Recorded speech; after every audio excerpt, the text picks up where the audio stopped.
I think on a fine Sunday evening, Florentino Perez emptied Real Madrid's bank account, booked a flight to Vegas, went inside a casino, and went all in on the black. I mean, where is Real Madrid getting all this money from? How are they making so many transfers? Real Madrid is definitely cooking. Ever since the arrival of Jose Mourinho has been announced, Real Madrid has been cooking. But this actual squad overhaul is not one season long. This has been happening since the last 3 seasons. If you take a look carefully, the first sign was bringing in of the great general, the great dictator, not Teenage Mutant Ninja Turtle anymore. He is the general. He is the dictator. He is Kylian Mbappe. After signing Mbappe, they brought in the first Galactico. I mean, they earlier had Vinicius, they had Jude, Bellingham, but those were brought in way too early. This was the first guy they brought in this new generation who was already an established Galactico. Now, after him, last season, we also saw incoming of Trent Alexander-Arnold, who is also a kind of a Galactico. He's a Liverpool star. He's got a great following. He's a well-recognized name. I would count him as Galactico. This season, especially Real Madrid in this transfer market has been cooking. They are onto something. They announced Jose Mourinho coming back to Real Madrid. Now that's as good as it can be for anybody who's Real Madrid fan. They know what Jose Mourinho is, what he has done for them in the past, and what he can do right now with this squad. And in order to support Jose Mourinho, they have tried to strengthen the defense. So now Ibrahima Konate comes in for a free transfer, Marc Cucurella for a transfer fee of above 50 million euros, and then you have Denzel Dumfries for above 20 million as well. Now these 3 signings are defensively very solid, especially I would say Cucurella. Cucurella has had a crazy season, especially the end of it, the World Cup. He was insane. He was one of the best Spanish players out there in this entire World Cup. He contributes great in defense, he contributes great in attack, he can carry the ball, he can make those crosses really well, and he knows how to track back. So he's very solid defensively as well. The right side is a little bit concerned, the right back position for Real Madrid. That is Trent Alexander-Arnold and Denzel Dumfries. Both are very attacking, both have different qualities. Trent is more of a passer, he will find the gap and he'll put that pass in. And Denzel Dumfries is more of a natural attacker. So he will try to go for the ball. He will be in an overlapping or an underlapping run. He's going to be trying to get inside the box instead of passing the ball to some other attacker. Now, apart from that, apart from the right back position, I think Real Madrid is going to do great because the possible formation they can play is a 3-4-3 actually, because signing of Dumfries then really makes sense because he's a wing back, not a full back. So then you'll have to play in a 3-4-3 structure with your centre backs having utmost importance, which is why I think Konate was signed. Konate can really complement Huijsen and Militao or Rudiger, whoever you prefer. After that, in order to strengthen the attack, as if that attack needed any strengthening, you also brought in Bernardo Silva on a free transfer. That is one of the best transfers that Real Madrid can do because Bernardo Silva is a great quality player. He's as good as it can get.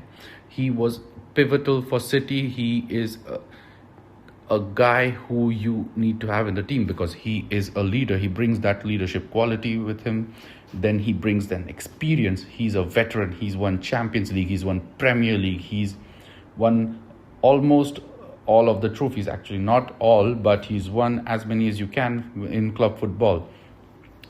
So Bernardo Silva is a great veteran. He brings that leadership quality and more importantly, he brings that crazy work rate. Now, normally you criticize Vinicius Jr. and Kylian Mbappe that they do not have enough work rate. They do not contribute defensively. They do not track back. Bernardo Silva is somebody who's going to change that because if Vini doesn't press, if Mbappe doesn't press, Bernardo will press for 2 people.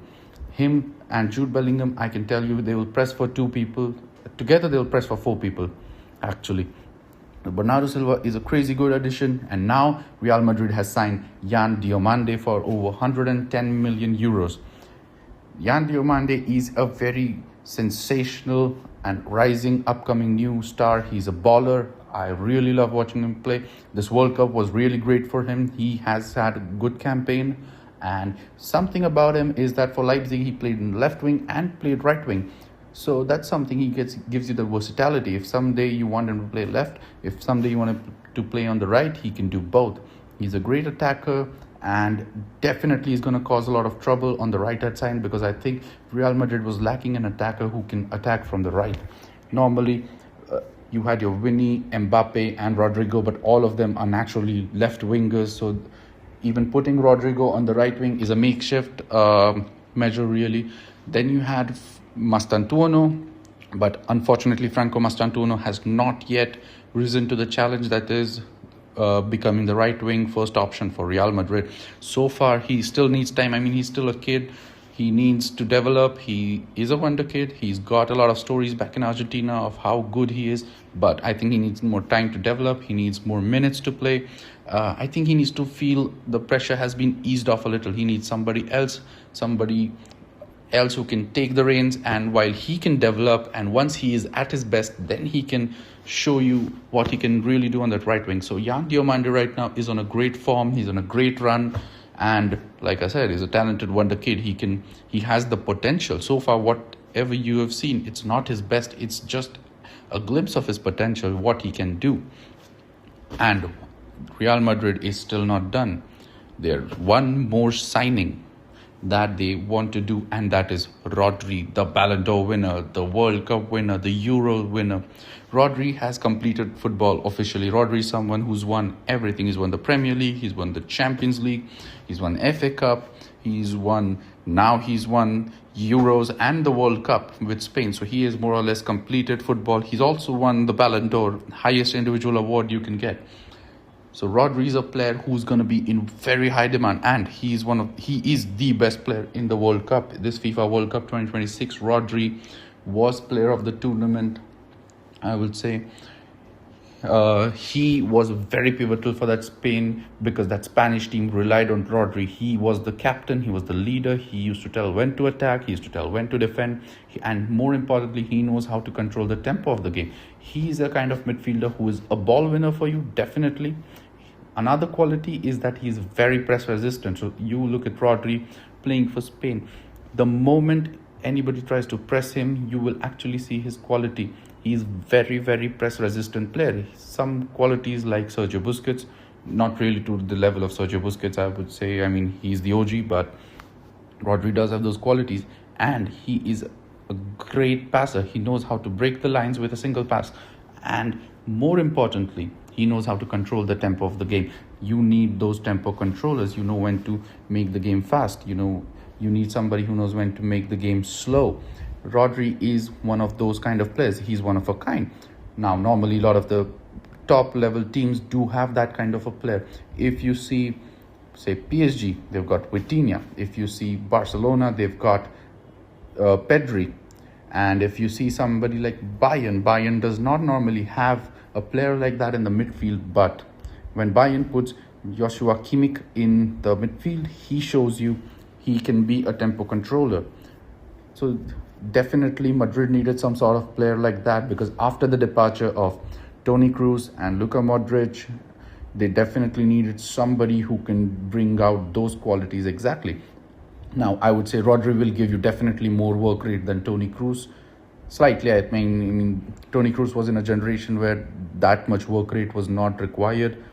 It was more about technique and your intelligence rather than this physicality, I would say. But I think Rodri will bring out more physicality. Rodri will also be a better blocker and better interceptor than Toni Kroos. I mean, although Toni Kroos is a superior football player, he's much better. But Rodri is the next best thing. Rodri is a great replacement for that. So now Real Madrid gets their very own tempo controller, their very own midfield maestro. And that is something that really should concern all the other teams, especially Barcelona and Atletico Madrid, because Real Madrid has definitely one-upped you in the transfer market.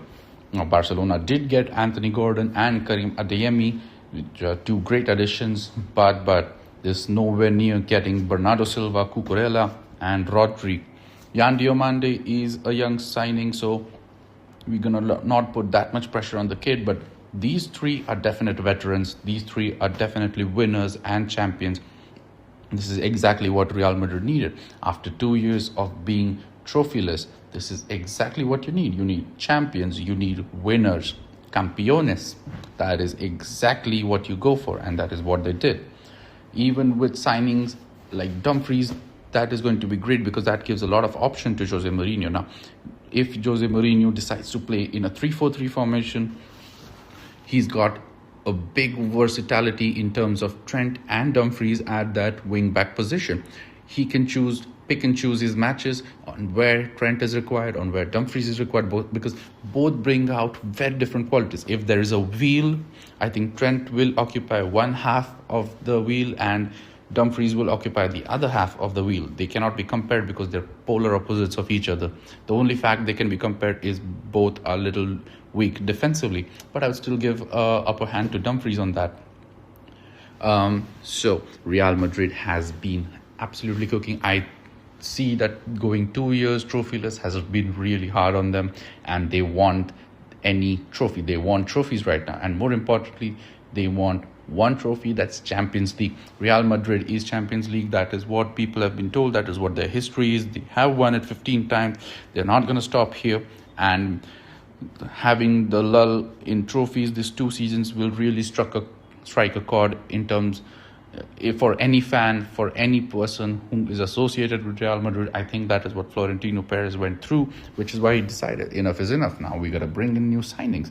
But only new signings do not mean that you can keep adding players without having departures. Now, you had to let go of certain players as well. You had to let go of Victor Munoz. You had to let go of Nico Paz. Nico Paz really hurt me because he is such a great player. He's such a great baller. Nico Paz was so good, but what can you do? He was really great at Como. Como suits him. Fabregas is a great coach, which is why Nico Paz has been sold to Como. That has generated a good cash flow. But this also impacts Real Madrid's existing players. It might impact the existing players slightly negatively because now, if you check on the left back position, you have Cucurella, you have Fran Garcia, you have Ferland Mendy, and you also have Carreras. What were these 4 players going to do? I'm assuming it's very obvious that Cucurella will be the starting left back for Real Madrid. For sure, there's no denying that. So what will happen to players like Carreras? What will happen to young academy players like Fran Garcia? And what will happen to your previous veteran, that is Ferland Mendy? Now, they are going to be left out to dry, I feel, a bit. Carreras still might get some playing time, but I do not see Fran Garcia or Mendy getting a lot of playing time anytime soon. Apart from that, now centre-back problem is also big.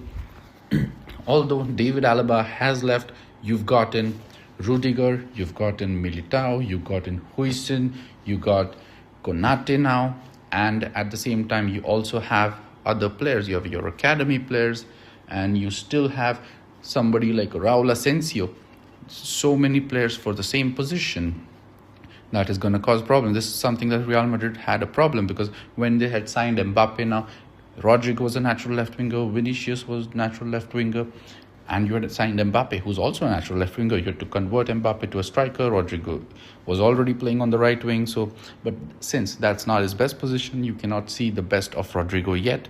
I still believe Rodrigo has a lot more potential. He can offer so much more if he gets to play at his natural positions. I think there are departures due. I think Vinicius Jr. or Rodrigo, one of them will definitely leave by the end of transfer market because there's no use signing so many players. Now you have Mastantuono for the right side, you also have Brahim Diaz for the right wing, and now you also signed Yan Diomande for the right wing. So there's too many players for the same position. Midfield, I would say, is the only position where Real Madrid was really lacking. You had Camavinga, Tchouaméni, and that's pretty much it. You had no other great starters. I mean, Thiago Petarch was good, but Thiago Petarch is too young. He's a great academy player, but he needs time to develop. If you can trust your youngsters more, I think this would have been a great solution, but you can't deny Rodri, man. He's too good. Rodri cannot be denied first team playing time. That's just it. I mean, Rodri cannot be denied. So if you had to choose between Petarch and Rodri, I think anybody would go for a Rodri. Apart from that, like I said, there's too many players and too few positions. That is the only potential issue I might see at Real Madrid. Because now you take a look at it, even Bernardo Silva plays on the right wing or he plays at the midfield. He can be an attacking midfielder, but that position is already taken by Jude Bellingham. So it's going to cause some problems. There might be some ego clashes, but again, it's Real Madrid. They had the best players. They had Galacticos for 3 generations at least. And if there's somebody who knows how to manage egos, that's Jose Mourinho. Because if you want to be a bully, he is a bigger bully than you. So this is going to be really exciting. I want to see what tactical changes he comes up with. How is he going to play? Who is he going to give more playing time? Which are the players he's going to trust? Because if you check, first when Xabi Alonso came, he trusted Kylian Mbappe. He was like, this is Mbappe's Madrid. When Arbeloa came in, he trusted Vinicius Jr. His key player was Vinicius Jr. That is when, during Xabi Alonso time, you could see Vinicius Jr. being subbed off, Mbappe given more importance. And when Arbeloa came in, you saw Vinicius Jr. getting back into form. You saw him playing, getting more playing time, scoring more goals, being better player overall, because he identified Vinicius as somebody who's key to his project. Now it's going to be exciting to see who Jose Mourinho thinks is going to be a great addition to his team and who's going to be his key players. So it's going to be exciting, and Real Madrid are still not done with the transfer market. So it's just going to watch how it goes, and definitely we'll have to see how other teams respond and what they have to answer this Real Madrid domination in the transfer market.